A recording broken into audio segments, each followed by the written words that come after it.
Hey there, friends! It's Jasmine the Story Sloth. Today I am going to share with you something that I wrote a few months ago about being afraid to do things, my journey through the fear, and how I learned to overcome those fears. I hope you are as encouraged as I felt after I wrote this.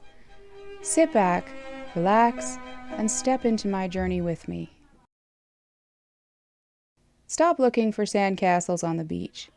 Take the time to make your own. Have you ever found yourself walking along the beach, enjoying the sunshine and the sound of the waves and the sand between your toes? I have. It is a wonderful experience for those of us who enjoy that sort of thing. I particularly like a nice quiet beach. In the evening when the sun is low in the sky and the air holds a gentle coolness and refreshment. I like listening to the waves, whether they are calm or highly engaged in being tumultuous. I appreciate the warmth retained by the sand from the heat of the day. It contrasts so well with the cool air, the combination of which tends to ignite a sort of relaxing creativity in my mind. Settings like this allow my mind to wander and form all kinds of wonderful or terrible ideas and thoughts. My senses become alive and aware and content. There is something about the beach. I have a memory of when I was at the beach on vacation with my family. I was much younger and childlike and innocent then.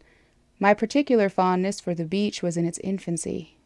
I recall being much more attracted to the hot summer days and little less appreciative of the evenings. I liked swimming in the ocean, riding the waves, and trying out bodyboards and surfboards. Snorkeling was okay too, but I had some fear of that. Swimming in the ocean was wonderful when I was younger. I found it to be exhilarating and delightfully scary. One time, as I was riding the waves, feeling my body lift and fall with the motion of the water, I felt my feet reconnect with the sand and something rubbery. I was out of the water so fast, my heart beating wildly as I remembered stories I had heard about stingrays and jellyfish and sharks. The fear was short-lived, though. It took years to build up to be something more. In this memory that I find in my storehouse of beach memories, I was walking along the shoreline and happened upon what I perceived to be a remarkably sized sandcastle. The tide was coming in and had washed half of it away, leaving a ruin of sandcastle that someone had taken time to build. I liked finding sandcastles on the beach and seeing what other people came up with. I liked it about as much as I enjoyed searching for shells and other treasures being cradled by the sand. However, I was not too fond of building my own sandcastles. I would go so far as to say I avoided it almost entirely and certainly didn't want to participate in building one with someone else. I had tried on multiple occasions. I would work up an idea for what I would like my sandcastle to look like, and then I would attempt to create it with whatever tools I had at my disposal. Armed with a bucket or a plastic cup, sticks and shells, and, if I was lucky, a shovel. I would try to create this wonderful thing that I imagined a sandcastle to be, and yet an inevitable thing would happen. My sandcastle never turned out the way I wanted it to. Frustrated disappointment would descend, and every attempt would end with less desire to try again. Much like swimming in the ocean, the fear took time to build to the level of actually preventing me from swimming in the ocean. So it was with the sandcastles. Years of failed attempts resulted in eventually not wanting to try at all. And so I went from a young child who enjoyed playing in the waves and the sand to a woman in her young 20s who preferred quietly wandering the beach, finding other people's castles. Of course, there's nothing wrong with the second picture. Appreciating someone else's work is a wonderful thing. But so is the thrill of building your own. So I wonder, perhaps I do not have to lose that carefree, childlike innocence of playing in the sand. Perhaps I don't have to just watch other people build sandcastles. Maybe I can build my own. Innocence and maturity is a good thing. Do you get frustrated with creating your own thing? I still do. Like the sandcastles, I get this idea of what I want to create, and then it doesn't always turn out the way that I imagine I want it to.